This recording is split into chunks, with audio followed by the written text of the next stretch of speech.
बहारों का क्या, ये तो आती जाती रहती है, पर ठाकुर की उमंग, ठाकुर की प्रीति अगर एक बार चित्त पटल में विराजमान हो गई तो फिर कभी भी ये बाहर जाने वाली नहीं है। रसिकहा भुवि भावुकहा, भागवत में आया है, कथा क्रम रसिकों का है। और हम समझते थे कि भाई हो सकता तिदनी है, नन्ही मुंह है, यहां कथा तो हो रही है, और हो सकता हम गांव के देहाती, कथा तो आखिर कथा है, व्यास की कोई महिमा थोड़ी है, कथा आखिर कथा होती है। पर पता नहीं आवेंगे कि नहीं आवेंगे, पर हम समझ गए कि वृंदावन में ही पागल नहीं है, यहां और बड़े वाले पागल हैं। केवल ब्रजधाम वृंदावन में बस पागल नहीं है, इस क्षेत्र में और बड़े बड़े वाले पागल बैठे हैं। देखो बैठे हैं 4 बजे से, धन्य है। और ये पापी शरीर आ रहा 6 बजे। लाइव पर भी कई लोग जो है इंतजार करते रहते घर बैठे, अब होगा लाइव, पर करबे का महाराज बढ़िया आफत है। अरे बाई हरो कड़ने हतो तो का यहाँ बिराजी थी, हैं? धन्य है माता।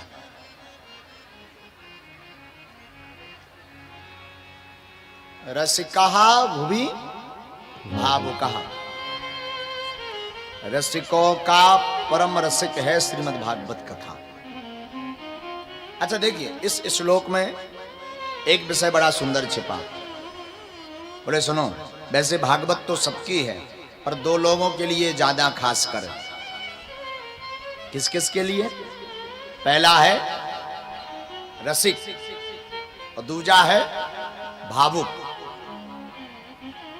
रसिक जो है उसके लिए तो ये कथा है ही है, पर जो अगर भावुक है तो उसके लिए भी है। तो कोई पूछता महाराज भाई रसिक भावुक के लिए है, आपने तो बंधन में डाल दिया, रसिक ना हो भावुक ना हो तो क्या कथा नहीं सुन सकते? नहीं, सुन तो सकते हो, पर वीआईपी कॉस्ट केवल इन दोनों लोगों के लिए। हाँ महाराज जी, रसिक क्या है? रसिक का अर्थ होता है रसो वैसा ईश्वरा, ईश्वर रस रूप में है, जो उन ठाकुर जी के रस को चख चुका, पा चुका, उनकी भक्ति में सराबोर होना चाहता, अपने आप की भक्ति बढ़ाना चाहता, उमंग बढ़ाना चाहता, प्रीति बढ़ाना चाहता, स्नेह बढ़ाना चाहता, वो है रसिक। कौन है? कौन है वो? रसिक। अब दूजा भावुक। भावुकता का अर्थ है जो ठाकुर जी की कथा को भावपूर्ण सुनता हो और भाव में निर्मग्न रह करके अपना जीवन जीता हो। अब मुझे स्मरण में नहीं है, कोई कल परसों हमें बता रहे थे, यहां कोई नौगांव से प्रतिदिन जुगल किशोर जी के दर्शन करने रोज जा रहे हैं 2.5 साल से। कोई गांव के हैं, वो नौगांव के आसपास के, स्मरण नहीं है, कोई नाम था उनका, ठाकुर जी जाने, पर वो कोई यही नौगांव के आसपास के भक्त हैं।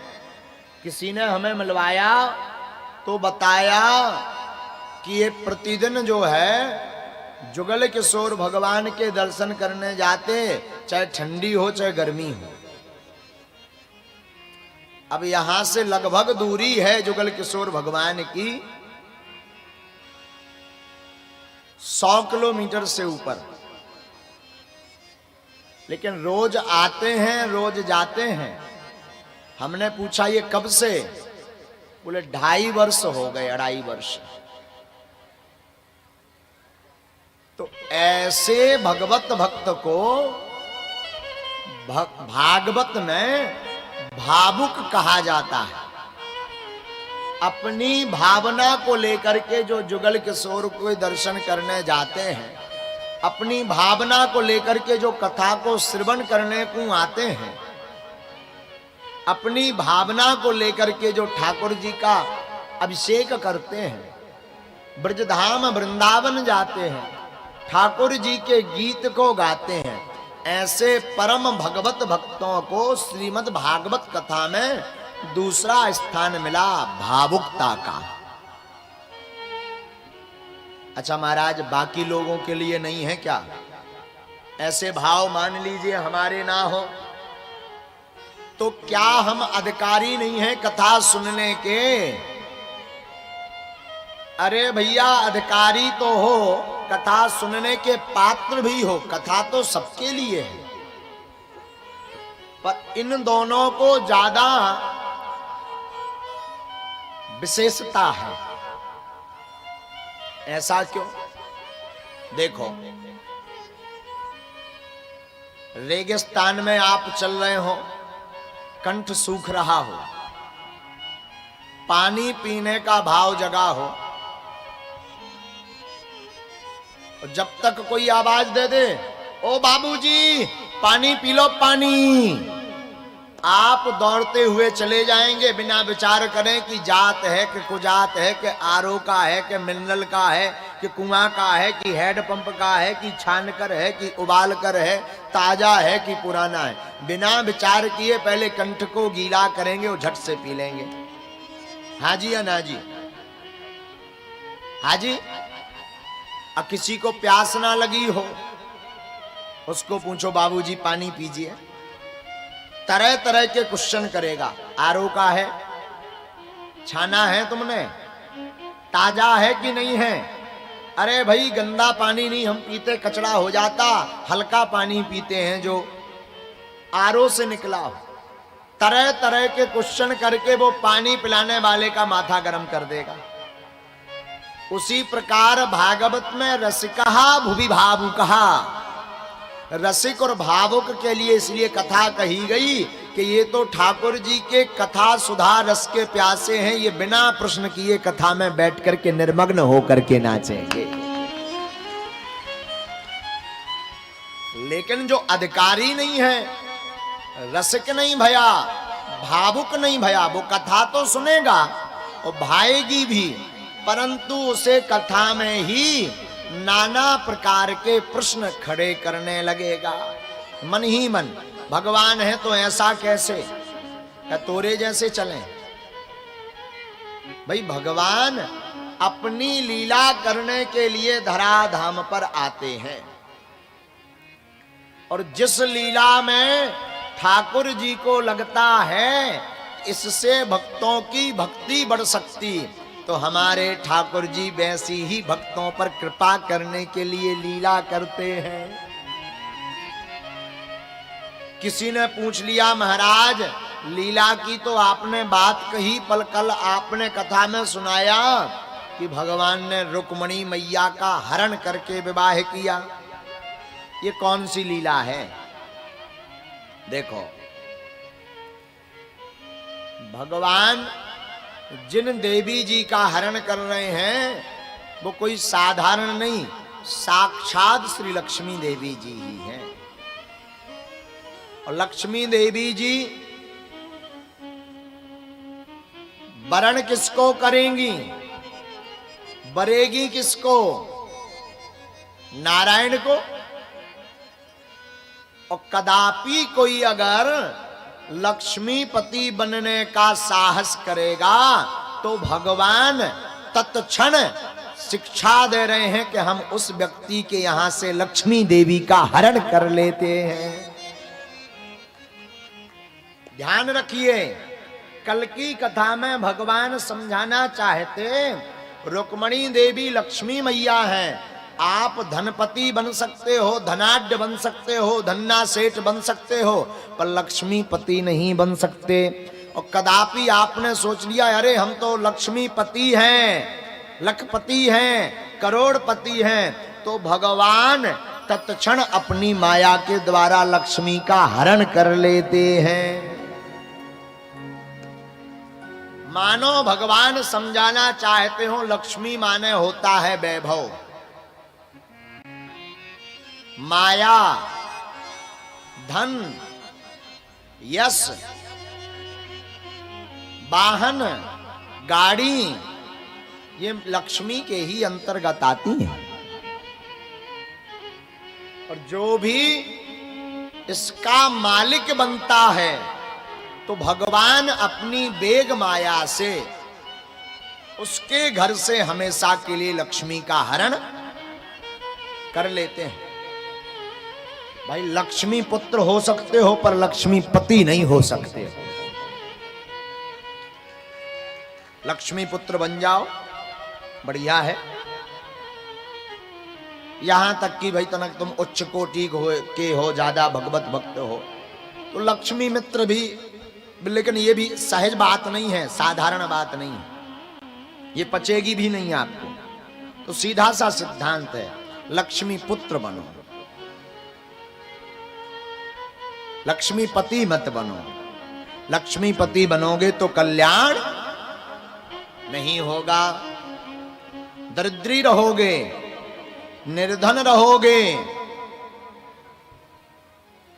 इसीलिए जीवन में देखो एक बात और, कल कोई हमें पूछ रहा था, महाराज आपने कथा सुनाई कि भगवत कृपा ही सार है। बात भी सही है, भगवत कृपा केवलम। आप बताइए कृपा के लक्षण क्या हैं? हम कैसे माने कि हम पे भगवान की कृपा हो गई? बुखार आउ तो शरीर तपत है, कंपन चलत, कटकटी बजत, हरारत हो। अब प्रभु की कृपा के का लक्षण है महाराज? बड़ो आदमी हो जात, बलवान हो जात, के रूपवान हो जात। प्रभु कृपा के लक्षण क्या हैं? हमने आज सदगुरु कृपा से पाया कि भगवत कृपा के लक्षण हैं सुदामा जी। पहले सर्वस्व भगवान हरण करते हैं, ये भगवत कृपा के लक्षण में है, ध्यान से सुनना। एक जने और आए आज दीक्षा लेवे से, उनको परस ही के रखा गली में।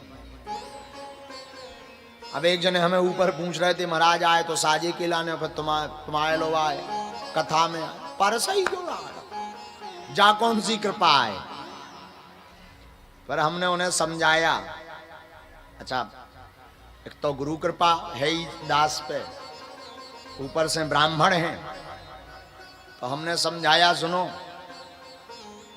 भगवान का स्वभाव है जिस चीज पर श्रोता का ज्यादा मन लगा रहता, भगवान उसकी चोरी करवा दे ताकि ठीक से जो कथा सुनत रहा। हाँ। राधे राधे। जहां आपका चित्त ज्यादा ठहरता है, मन ज्यादा लगता है, भगवान उसका हरण करवा लेते हैं। ध्यान रखिएगा। कई बार आदमी का, महाराज गए तो थे बढ़िया नई नुहारी पादुका पहन गए थे, चप्पल कोनो बे ही लेगा। हमने कहा भाई तुम्हारो कथा में कम ध्यान, उन पे ज्यादा रहो हुई कि कोई ले ना जाए। तो भगवान ने भेजवा दी कि क्या कर रहे थे, ते कम से कम कथा तो ठिकाने से सुन।